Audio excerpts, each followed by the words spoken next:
Namaskaram. The glory of the 12th chapter of Srimad Bhagavad Gita. The story of the King Brihadrathi. In the sacred city of Kolhapur, renowned for the temple of goddess Mahalakshmi, lies a place revered for granting the sincere prayers of devotees. Once a young prince of noble appearance and disciplined bearing arrived in Kolhapur. His form shone like gold, his eyes were radiant, and his posture reflected strength and restraint. Upon his arrival, he bathed in Manikanta Tirtha, offered oblations to his forefathers, and then proceeded to the temple of Mahalakshmi. Standing before the goddess, he prayed not for wealth or power, but for guidance. Pleased with his sincerity, Mahalakshmi granted him permission to speak his desire. The prince explained his distress. His father, King Brihadrathi, had begun the sacred Ashwamedha sacrifice but passed away before its completion. Worse still, the sacrificial horse, after having traversed the world, had been stolen. Despite sending messengers in every direction, the prince was unable to recover it. He therefore sought divine direction to fulfill his father's uncompleted vow. Mahalakshmi directed him to a great ascetic named Siddha Samadhi, who lived near the temple gate, assuring him that his purpose would be accomplished.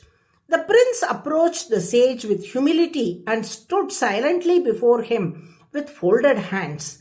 Understanding everything, Siddha Samadhi invoked sacred mantras, and at once the demigods assembled before him. The sage revealed that Indra had taken the horse during the night and commanded the demigods to retrieve it immediately. Without delay, the horse was brought back unharmed. Astonished by these events, the prince fell at the sage's feet and asked how such extraordinary power had been attained. He then revealed another sorrow, that his father's body had been preserved in oil, and begged the sage to restore King Brihadrathi to life. Siddha Samadhi agreed and accompanied the prince to the place where the body was kept. Taking sanctified water in his hand and chanting mantras, he sprinkled it upon the king's head. At once King Brihadrathi rose up as though awakening from deep sleep.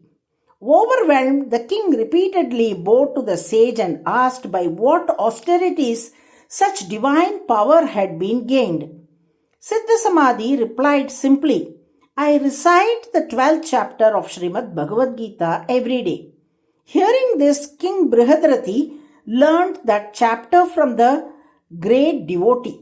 In due course, both the king and his son developed unwavering devotion and attained the lotus feet of the Lord Krishna.